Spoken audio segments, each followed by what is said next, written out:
Black wife dialed the wrong number. Whispered. He won't let me leave. Korean Mafia boss. Keep talking. I'm coming.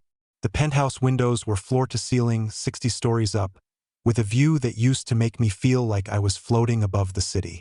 Now they just remind me that I'm trapped in a glass cage. Richard likes to joke with his friends that I'm afraid of heights. His explanation for why I rarely leave our home anymore. The truth is, I'm afraid of him. Afraid of the coldness that flashes in his eyes when I displease him. Afraid of the calculated way he dismantles my excuses, my hopes, my very sense of reality, one precision-cut remark at a time. 3 years ago, I was Zora Williams, rising star in the art world, the youngest black woman ever appointed as senior curator at the Willington Gallery. I specialized in emerging artists from the African diaspora, creating spaces where black creativity could shine without being filtered through the white gaze. My exhibition on contemporary Nigerian textile artists made the cover of Art Forum. People whispered that I was changing the landscape. That was before Richard Harrington decided I would be his next acquisition. Wealthy, charming, white, with that old money confidence that comes from never once questioning your place in the world. He pursued me relentlessly. Flowers at my office, reservations at impossible restaurants, private viewings of collections I'd been desperate to see. He spoke about my work with such apparent understanding, such seeming respect. When he introduced me to other wealthy collectors, doors opened. Opportunities materialized. I mistook control for devotion, possession for passion. By the time I recognized the difference, his grip was already tight around my life. The signs were there from the beginning, flashing red against the monochrome backdrop of his world. The constant calls if I didn't answer immediately. The way he'd interrogate me about my male colleagues' intentions, making innocent professional relationships seem tainted, suspicious. The subtle undermining, "Are you sure you want to wear that to the gallery opening? It's a bit ethnic, don't you think? I don't think your concept really holds up intellectually, but if you're passionate about it, darling, I'll support you." Each comment precisely calculated to make me doubt myself, to make his approval feel like salvation. My mother saw it at our engagement dinner. The proprietary way his hand rested on the back of my neck, the manner in which he ordered for me without asking what I wanted. "Zora," she whispered when he stepped away, "that man doesn't love you. He loves owning you." I dismissed her concerns as old-fashioned, as not understanding modern relationships. Now I wake up every morning wishing I had listened. By the time we married in a lavish ceremony covered by Vogue, influential art curator weds finance mogul in cultural fusion, he'd already isolated me from half my friends. The black artists I championed were suddenly difficult or politically motivated. My college friends were holding me back or jealous of my success. By our first anniversary, celebrated in a private villa in Santorini that felt more like a beautiful prison, my sister Nia was the only person he hadn't managed to drive away, and even those calls were becoming less frequent because he always seemed to be listening, hovering, monitoring. Tonight was the breaking point. My gallery offered me a chance to curate a major exhibition in Paris. 3 months in Europe, a career-defining opportunity to showcase black feminine perspectives in contemporary art. When I told Richard over dinner, his favorite steakhouse, the chef who knows exactly how he likes his ribeye prepared, the waiter who never asks if I want a second glass of wine because Richard always answers for me, something darkened in his eyes. He didn't shout. Richard never shouted. Shouting was for the unrefined, the emotional, the kind of people he quietly disdained. He just said very quietly, "You know I can't accompany you for that long. And I don't think spending 3 months around Frenchmen is a good idea for our marriage." When I said I was going anyway, that this was too important to my career to pass up, he smiled that cold, terrifying smile that never reaches his eyes, the one that makes him look like a predator assessing prey. "You seem to forget, Zora, that I'm on the gallery board now. One call about your instability, and not only will Paris disappear, but so will your position here. Who do you think they'll believe? The respected investment banker who generously supports the arts, or the emotional black woman with a history of anxiety? I don't have a history of anxiety. I have a present of anxiety. One that began the day I married him and realized I'd made a catastrophic mistake. One that intensifies every time he checks my phone, questions my whereabouts, or stands too close behind me while I email colleagues. After his threat, he left for a business dinner with associates who probably don't even know I exist beyond the occasional mention as my wife, the curator. But not before activating our home security system, his newest addition to our smart home. The elevator won't come without a code. The doors alert his phone if they open. The windows, 60 stories up, don't open more than 3 inches. I'm suspended above the ground with nowhere to go, a bird in a glass and steel cage. My cell phone sits on his desk in his office, where he insists I leave it when he's out to avoid distractions. But in his meticulousness, his absolute confidence in his control, he forgot about the landline in the bedroom, the one we keep for emergencies, the one he probably assumes I've forgotten exists in the age of smartphones. My fingers are shaking so badly I can barely dial Nia's number. I've memorized it, one of the few numbers I still know by heart from the days before contacts lists rendered memorization obsolete. I need her to come get me, need her to help me escape before he returns. Before he makes good on his threat to destroy everything I've worked for. The phone rings 3 times before someone answers. I don't even wait for a greeting, too desperate, too afraid that Richard might return early, might catch me in this small act of rebellion. Nia, I whisper, terror making my voice crack, making my breath come in shallow gasps. It's me. I need help. You won't let me leave. Richard's gone completely crazy. He's threatening to destroy my career if I take the Paris position. He's locked me in. Please come get me. I can't breathe here anymore. I feel like I'm dying by inches. The silence on the other end stretches for seconds that feel like hours. I clutch the phone tighter, knuckles white against the receiver. Has the call dropped? Did Richard somehow intercept it? This is not Nia. A man's voice finally responds. His words careful, measured, with a slight accent I can't place. I think you have the wrong number. My stomach drops, a stone plummeting 60 stories to the pavement below. I've misdialed in my panic. I should hang up immediately. Instead, I start to cry, huge silent tears that burn down my cheeks, the culmination of months, years, of fear and isolation suddenly unleashed by this simple mistake. I'm sorry, I manage, trying to keep my voice steady, to sound like a normal person who is simply dialed incorrectly and not a woman on the verge of shattering. I'll go. Wait. The voice is sharper now, commanding in a way that makes me freeze with the receiver halfway to its cradle. You said someone won't let you leave. Are you in danger right now? I should lie. I should hang up. I should pretend this was all a mistake. A silly misunderstanding. Nothing for a stranger to concern himself with. But something in his voice, the calm authority, the absence of judgment, the simple directness of the question, breaks the dam inside me. Yes, I whisper, the admission a relief and a terror all at once. My husband. He's locked me in our apartment, threatened me. He monitors everything, my phone, my email, who I see. Tonight he said he'd destroy my career if I try to leave him. I don't know what to do anymore. I feel like I'm disappearing. More silence. I hear muffled voices in the background, like he's covered the receiver to speak to someone else. Is he calling the police? Telling someone about the crazy woman who called the wrong number? Laughing at my predicament? Where are you? He asks when he returns. No hint of disbelief in his tone. The Archer Building. Penthouse. I shouldn't be telling a stranger this. Richard would be furious. But what does it matter now? But it doesn't matter. The security is extensive. You need codes to get up here. And he'll be back soon. He never stays out long. The Archer on Riverside Drive? He confirms. And there's something in the precision of his question that makes me believe he's taking this seriously. Yes. My name is Minho Park, he says. And there's a rustling sound, movement. Keep talking to me. I'm coming. No, you don't understand. You can't just. I understand perfectly. He interrupts, and the absolute conviction in his voice silences my protest. And I can. Keep talking. Tell me about these security measures. Something in his tone makes me believe him. Not hope. Hope is a luxury I surrendered months ago, but believe that this stranger named Minho Park might actually be capable of doing what he says.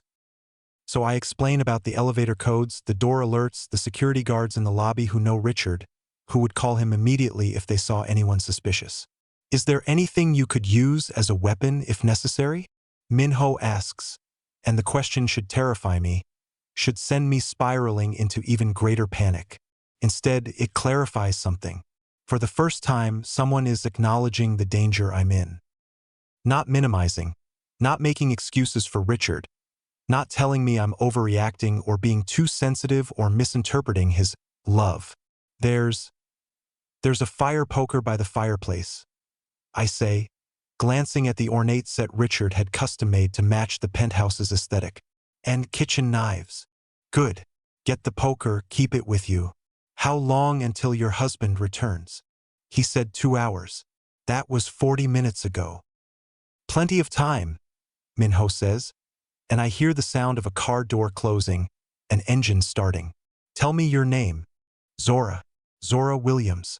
Well, Harrington now, but I trail off, realizing how little I recognize myself in Richard's name.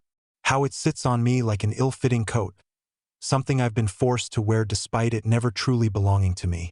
Zora, he repeats, as if testing the feel of it. I need you to stay calm and stay on this line. My associates and I will be there shortly. Associates? Who are you? The question finally occurs to me, though in my desperation it feels almost secondary. Someone who doesn't tolerate men who imprison women, he answers simply.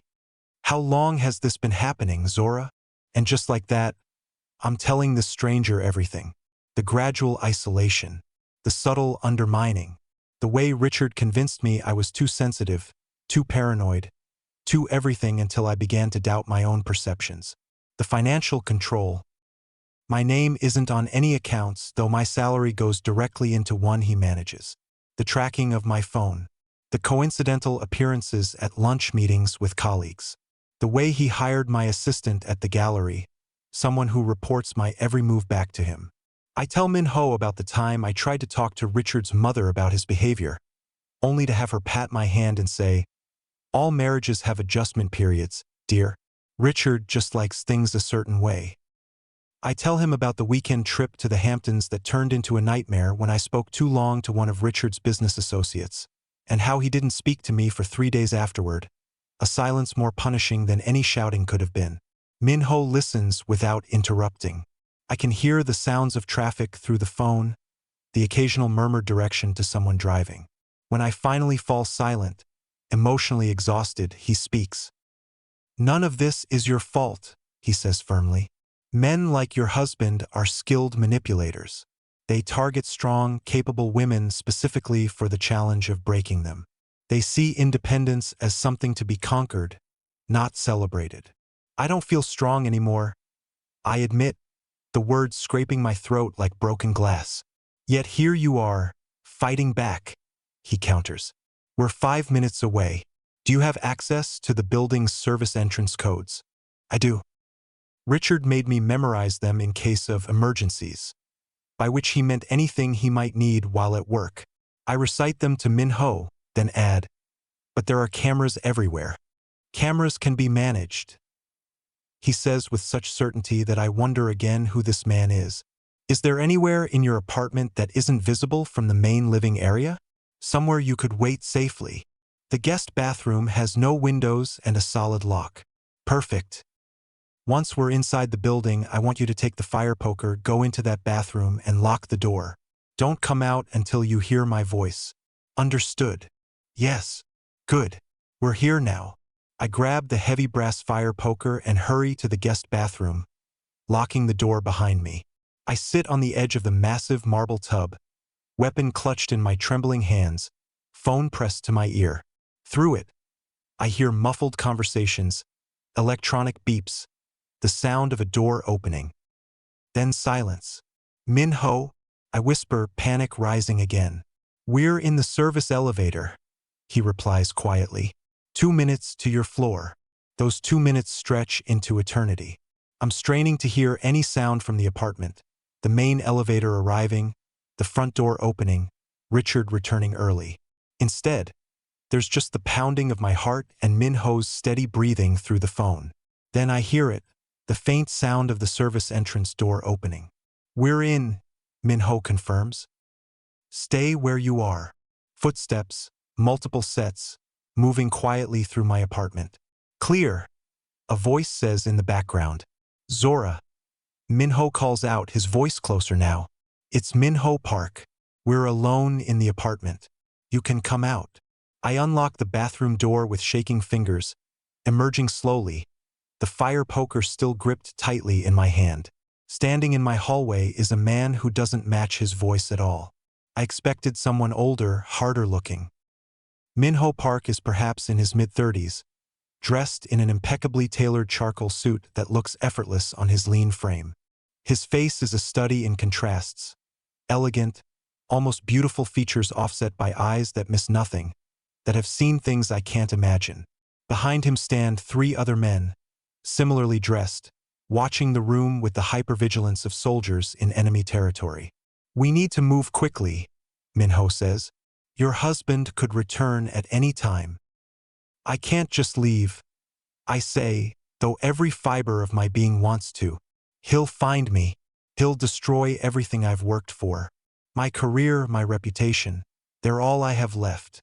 Min-ho steps forward, maintaining a respectful distance. "Right now, we focus on your safety.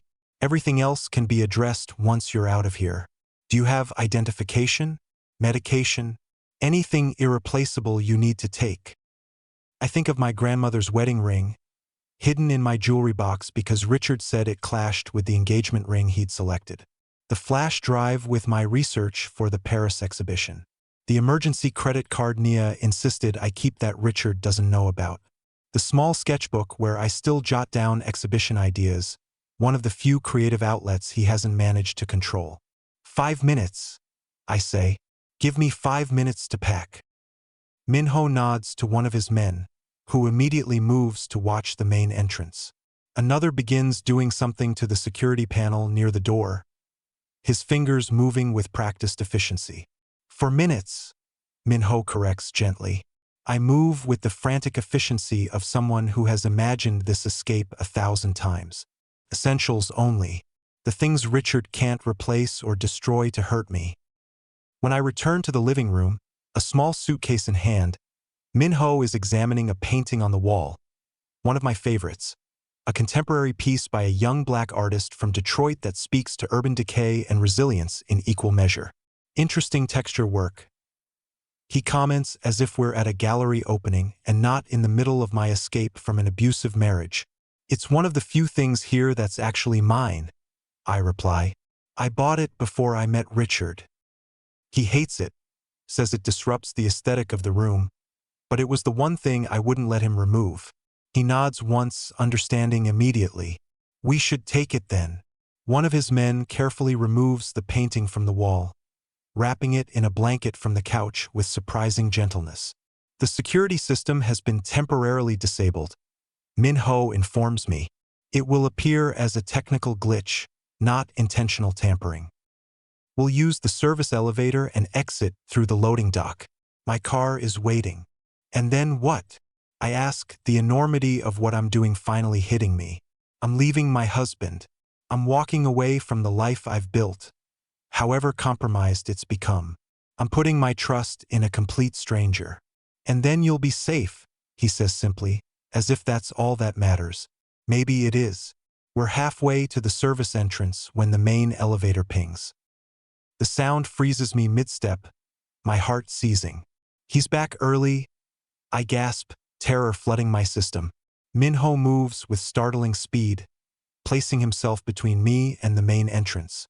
"Change of plans," he says calmly to his men. "Protocol 3. They rearrange themselves instantly, 2 moving toward the main door, 1 staying with us. "This way," Min-ho says, guiding me toward the service entrance. Quickly and quietly. We're almost there when I hear the front door open. Richard's voice calls out, "Zora?" Why are the lights off? Minho's hand is firm but gentle on my arm as he guides me through the service door. His associate is already holding the elevator. We step in just as I hear Richard's footsteps coming down the hall. Zora? His voice is sharper now, suspicious. The elevator doors slide closed, and we begin our descent. I'm shaking uncontrollably, torn between terror and disbelief at what I've just done. Your husband won't follow, Minho says, correctly reading my fear. My men will ensure he understands that pursuing you would be inadvisable. They won't hurt him, will they? I ask, surprised by my own concern for a man who has caused me so much pain. Minho studies me with those perceptive eyes. They will explain the situation to him. Physical persuasion is a last resort. The way he says it, clinical, detached, should frighten me. Instead, it's strangely comforting. This man operates by rules I don't understand, but they seem to include protecting women like me. We exit through the loading dock, where a sleek black Mercedes waits. Minho opens the door for me, and I slide into the leather interior that smells of sandalwood and something distinctly masculine. He gets in beside me, and the car pulls away from the curb with smooth precision. Only when we're several blocks away do I finally exhale, a breath I feel like I've been whole. Ding for years. Thank you, I whisper, the words entirely inadequate. Minho turns to face me, his expression solemn. No one deserves to be imprisoned, especially not in their own home. Where are we going? I ask, suddenly aware that I've placed my life in the hands of a complete stranger. Somewhere safe, he replies. I own a building across town. The top floor is secure and private. You can stay there until we determine next steps. He inclines his head slightly. Unless you prefer to handle this alone. I have resources that could be useful to you, but I understand if you're hesitant to accept further assistance. I study him in the dim light of the passing street lamps. His profile is strong, refined. There's something almost regal in his bearing. And yet, despite the expensive suit and commanding presence, he doesn't trigger the warning bells that Richard did when we first met. Perhaps because Minho hasn't once tried to tell me what to feel or think. He hasn't minimized my situation or questioned my decisions. Who are you, Minho Park? I ask directly. Really? He considers me for a long moment. I run several businesses in this city and internationally. Import-export primarily. Art acquisition is one of our legitimate enterprises. The emphasis on legitimate isn't lost on me. And the non-legitimate ones? A ghost of a smile touches his lips. Those allow me to help people in situations where the law might be inefficient. You're in the Mafia, I state bluntly, too emotionally exhausted for euphemisms. That's an oversimplification, but not entirely inaccurate, he concedes. The Korean community has its own structures and traditions. We protect our own. I'm not Korean. No, but you needed protection all the same. The car turns into an underground garage beneath a sleek high-rise in a part of the city I rarely visit. Unlike the ostentatious glass tower where Richard imprisoned me, this building is elegant but understated, the kind that wealthy people who don't need to prove their wealth might choose. My men will bring your belongings up, Minho says as he escorts me to a private elevator that requires both a key card and a fingerprint to operate. Is there anyone you want to contact? Someone who can verify who I am, perhaps, to ease your mind. The concern for my comfort, my agency, is so foreign after years with Richard that it nearly brings me to tears again. My sister, Nia, I say, but Richard monitors my phone. I don't have a way to contact her. Use mine, he offers, pulling out a sleek black phone and handing it to me. It's secure. The elevator opens directly into a stunning penthouse apartment. Unlike Richard's sterile showcase of wealth, this space feels lived in despite its elegance. The art on the walls catches my professional eye immediately, an eclectic but expertly curated collection of both Eastern and Western pieces, traditional and contemporary, arranged to create subtle dialogues between cultures and time periods. You have excellent taste, I comment, momentarily distracted from my crisis by the unexpected beauty surrounding me. I appreciate beauty and authenticity, Minho replies. Please make yourself comfortable. The guest suite is through that door. It has everything you should need. I dial Nia's number from memory, praying she'll answer an unknown call at this hour. When I hear her voice, suspicious and guarded, I nearly collapse with relief. Nia, it's me. I left Richard. I'm safe. Her immediate barrage of questions is so familiar, so comforting that I start crying again. Through hiccuping sobs, I explain what happened, the wrong number, Minho's rescue, where I am now. Girl, you got in a car with a strange man who says he's in the Korean Mafia?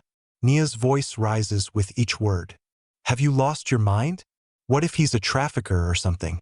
He's standing right here. Nia, I say, embarrassed.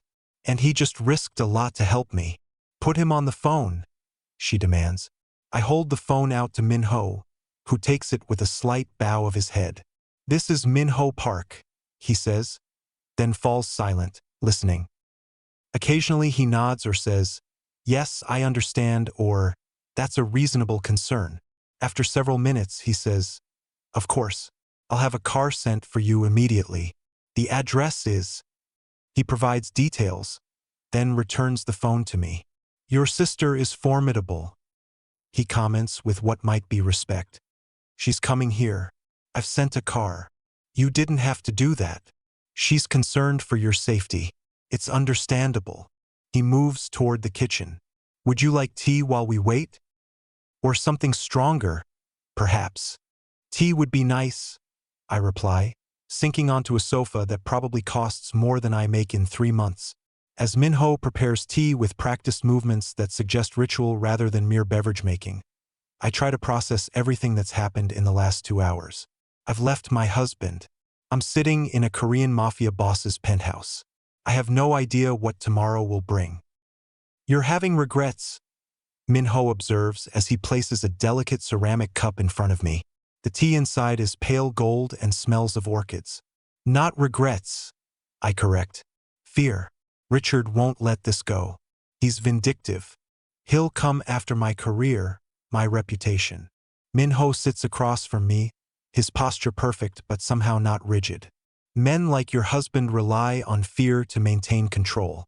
When that fails, they attempt to destroy what their victim values most. In your case, your professional standing. Exactly. What if he couldn't? Minho asks simply. What do you mean? What if certain financial irregularities were discovered in his accounts? What if his own reputation became questionable? The implication hangs in the air between us. I should be horrified. Instead, I'm intrigued. After years of powerlessness, the idea that Richard might experience even a fraction of the vulnerability he's inflicted on me is intoxicating. You could do that? I have certain resources, he says carefully. Information can be a more effective weapon than violence, especially when dealing with men whose power comes from public perception. Before I can respond, the elevator announces Nia's arrival. She bursts into the apartment like a hurricane, all protective fury and suspicion. She wraps me in a hug that nearly cracks my ribs, then turns to assess Minho with narrowed eyes. So you're the Korean Mafia boss who answered my sister's wrong number, she says bluntly. If Minho is offended by her directness, he doesn't show it. He merely inclines his head. I prefer businessman, but yes. Nia circles him like a shark, taking in the expensive suit, the quiet confidence, the apartment that screams money but tasteful money. Why help her? She demands. What's your angle? Nia, I protest. Minho holds up a hand. It's a fair question. I helped because I could. Because no one should be imprisoned against their will. I have no angle, as you put it. Bullshit, Nia retorts. Men always want something. A flicker of something. Amusement? Respect? Crosses Minho's face.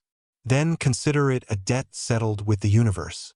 My younger sister was once in a situation not unlike your sister's.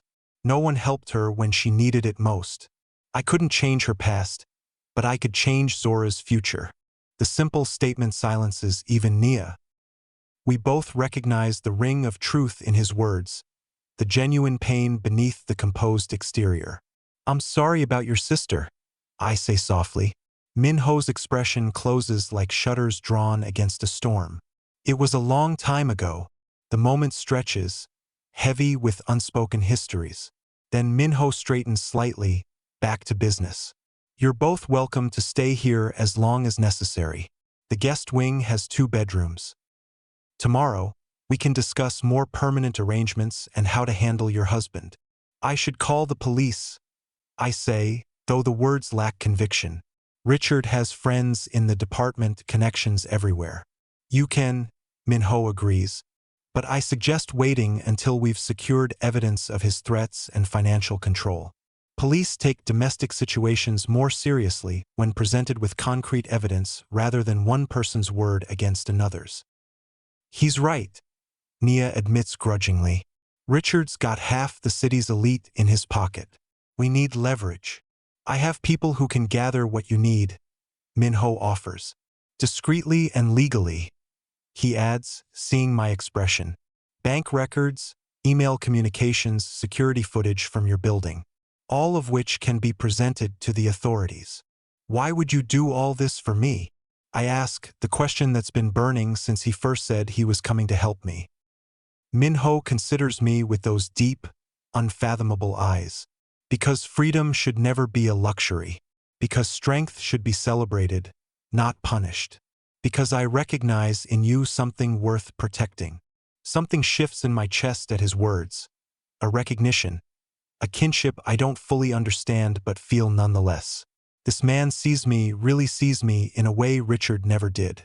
Not as a possession or an ornament or a reflection of his own success, but as a human being with value intrinsic to myself. Thank you, I say again. The word's still inadequate, but all I have to offer. Min-ho nods once, acceptance and acknowledgement in the simple gesture. Get some rest, Zora. Tomorrow will bring its own challenges. He's right about that. The days that follow are a crash course in dismantling a life built on quicksand. With Min-ho's resources supporting me, I file for divorce and a restraining order. We gather evidence of Richard's financial manipulation, his threats, the surveillance systems he installed without my knowledge.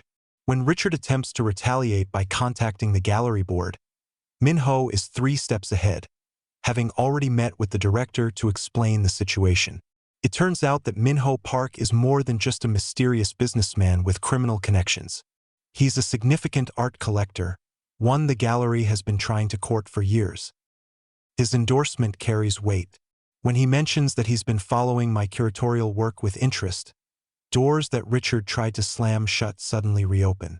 I stay in Min-ho's guest suite far longer than I intended.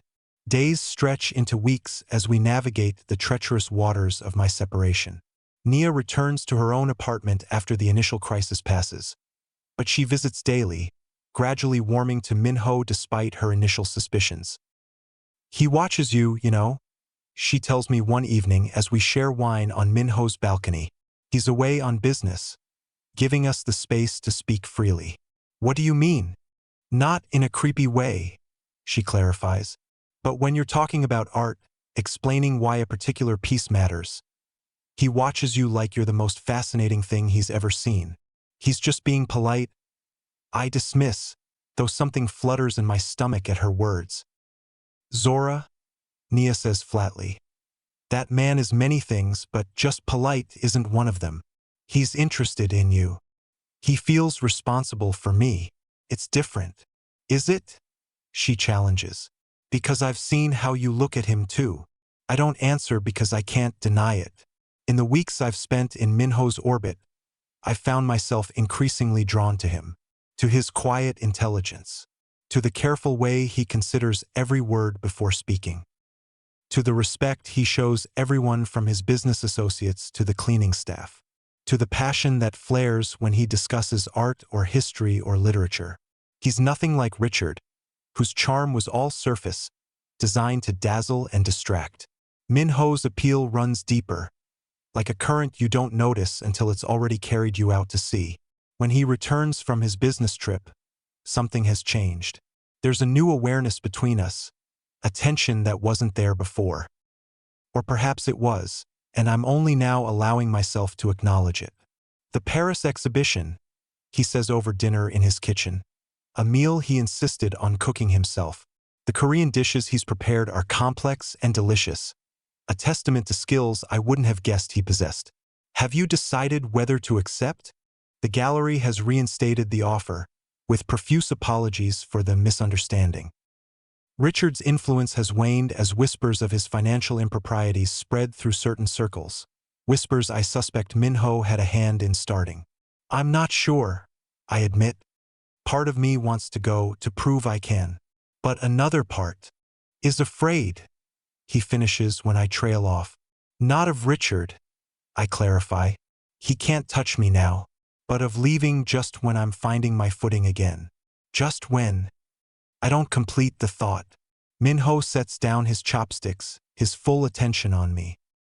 Just when what, Zora? The way he says my name, with that slight emphasis on the first syllable, sends warmth through my chest. Just when things here are becoming interesting. I say finally, meeting his gaze directly. Something flares in his eyes. Satisfaction, perhaps, or relief. Paris has exceptional art, he says casually, though his expression is anything but. And I happen to have business interests there as well.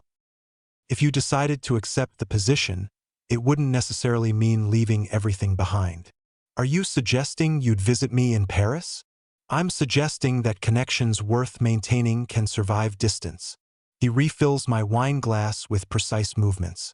And that some journeys are better taken with companions who understand their significance. It's the closest he's come to acknowledging whatever is growing between us. Not a declaration, but an opening. Possibility. I'd like that, I say softly.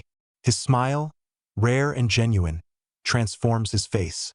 For a moment, I glimpse the man beneath the composed exterior, the one with passions and vulnerabilities he keeps carefully guarded. I accept the Paris position the next day. As I prepare for my departure, Minho proves an unexpected ally, leveraging his connections to secure me an apartment in a building he assures me is safe and private. He never presumes, never assumes, always careful to present options rather than directives. The night before I leave, we stand on his balcony overlooking the city lights. The same city that once felt like a prison now spreads before us like a constellation of possibilities. I never thanked you properly, I say, breaking the comfortable silence between us. You don't need to thank me, Zora. I do. Not just for the rescue, though that was... I shake my head, still unable to fully process that night, but for what came after. For showing me what respect actually looks like. For reminding me who I am when I'd almost forgotten. Minho turns to face me, his expression serious. You did that yourself. Your strength was always there, merely dormant, like embers waiting for air. You provided the oxygen, I counter. Perhaps. His gaze drops to my lips, then returns to my eyes, a silent question. I answer by closing the distance between us. His kiss is like everything else about him, controlled but with depths of passion beneath the surface. His hands cradle my face as if I'm something precious, something to be cherished rather than possessed. When we part, breathless and slightly stunned, he presses his forehead to mine. I've wanted to do that since the night you walked into my apartment and started analyzing my art collection instead of falling apart. I laugh softly. I've wanted you to do that since you handed me your phone and let me call my sister. No questions asked. We're both drawn to strange things, it seems, he murmurs. Or perhaps just to people who see us clearly, I suggest. That night changes everything and nothing.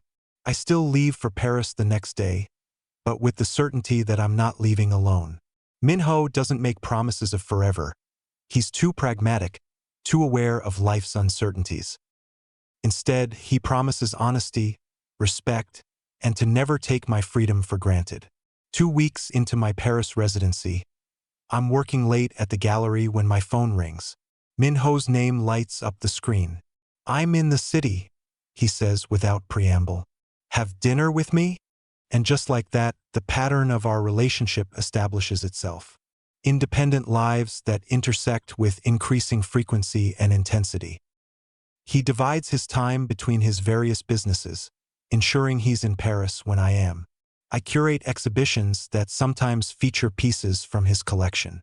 We build something neither of us expected, something that defies easy categorization. 6 months in, the trouble starts. A rival organization begins targeting Minho's legitimate art import business, using it to launder money through fake provenance documents. I discover the discrepancies while researching pieces for an exhibition. Subtle inconsistencies in the documentation that most people would miss but that my trained eye catches immediately. When I bring my concerns to Minho, his expression darkens. This is my problem to handle, Zora. Stay out of it. It's the first time he's ever shut me out, the first echo of Richard's controlling behavior, and it cuts deeper than I expected. Don't do that, I say, anger flaring. Don't treat me like I'm fragile or incapable. If someone's using art forgery to target you, I'm already involved. This isn't about art forgery, he snaps. This is about people who would think nothing of hurting you to get to me. I won't put you at risk. So your solution is to push me away? To make decisions for me? The parallels to Richard are too close for comfort. I thought you respected me more than that. This isn't about respect. It's about protection. Protection becomes control the moment you stop letting me choose. I counter. We argue, really argue, for the first time. He tries to shut me out for my own good. I refuse to be sidelined. We part in anger, each too stubborn to bend. For a week, we don't speak. It's the longest we've gone without contact since that first wrong number. I throw myself into my work, trying to ignore the ache in my chest. But I also continue my investigation into the forged provenance documents, using my art world connections to trace the patterns. What I discover sends ice through my veins. The forgeries aren't random. They're systematic, designed to implicate Minho in international art theft. Worse, they're connected to pieces that were originally looted during the Japanese occupation of Korea. A deliberate attack not just on Minho's business, but on his heritage, his family honor. I try calling him. He doesn't answer. Pride and fear war within me, but concern wins out. I book a flight back to the States, back to the city where this all began. When I arrive at Minho's building, his security team recognizes me immediately, but seems uncertain whether to let me up. Finally, one makes a call, speaks briefly in Korean, then nods me through. Minho is standing at the window when I enter, his back to me, shoulders rigid with tension. He doesn't turn when the elevator opens. You shouldn't have come, he says, his voice carefully neutral. Too bad, I reply, dropping my research onto his coffee table. Because I found something you need to see. That gets his attention. He turns, and the sight of him after weeks apart hits me like a physical force. He looks tired, shadows beneath his eyes, his usual immaculate appearance. Secretly frayed at the edges. What is this? He asks, gesturing to the papers. The complete picture of what your enemies are doing, I explain.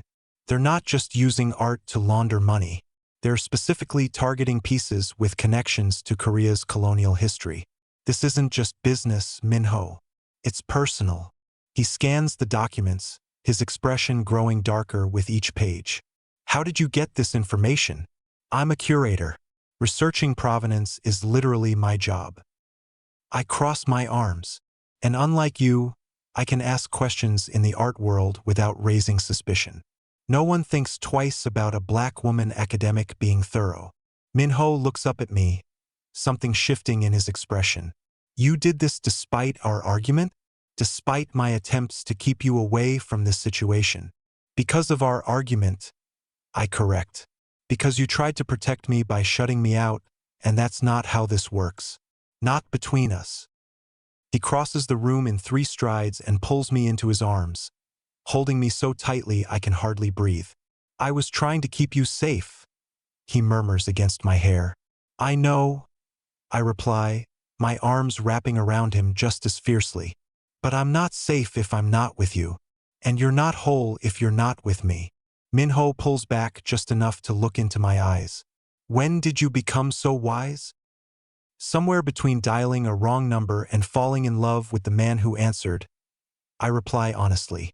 His expression softens in a way I've never seen before. I love you too, Zora. More than I thought possible. Together, we use my research and his connections to dismantle the rival organization scheme. It's not simple or quick or bloodless, but we do it as partners. Minho learns to trust my strength just as I've learned to trust his protection.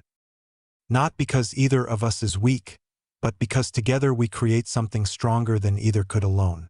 A year to the day after I dialed that wrong number, we stand in the newly opened women's shelter Minho funded in my name. The building provides safe housing, legal services, and career counseling for women escaping situations like mine. A place where wrong numbers aren't necessary for rescue. Do you ever think about how differently things might have turned out? I ask him as we watch women and children settle into their new temporary home. If I dialed correctly that night. Minho considers the question with his usual thoughtfulness. I think some connections are inevitable, he says finally. If not that night, perhaps another.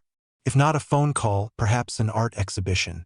The universe has its own methods of bringing together those who need each other. That's surprisingly mystical coming from you, I tease. He smiles, that rare, genuine smile that still makes my heart race. Even the most pragmatic businessman must acknowledge when the evidence suggests something beyond coincidence. Later that night, in the home we now share, Minho presents me with a small box. Inside is a necklace, a delicate pendant shaped like a traditional Korean knot.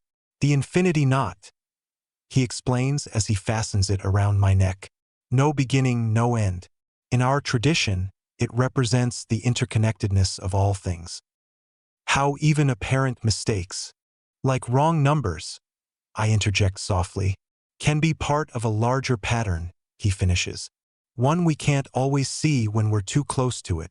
I touch the pendant, feeling its smooth curves beneath my fingers. It's beautiful. You're beautiful, he counters, in every way that matters. From a wrong number whispered in desperate fear to this moment of profound connection, the journey seems impossible. And yet here we are, proof that sometimes the darkest moments can lead to the brightest futures. That sometimes the wrong number is exactly the right one. That sometimes a stranger's voice saying, "Keep talking, I'm coming," can change everything. I once lived in a glass cage 60 stories above a city, a prisoner in my own home. Now I stand beside a man who would tear down buildings with his bare hands before he'd ever let me feel trapped again. A man who showed me that protection without possession is possible. That strength can be matched with strength, passion with passion, power with power, not in competition but in harmony. I dialed a wrong number and whispered, "He won't let me leave."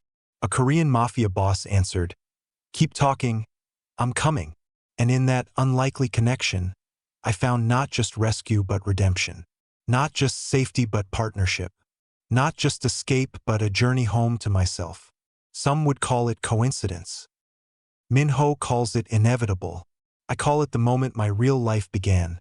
The moment fear turned to fury, fury to freedom, and freedom to a love powerful enough to heal wounds I thought would never close.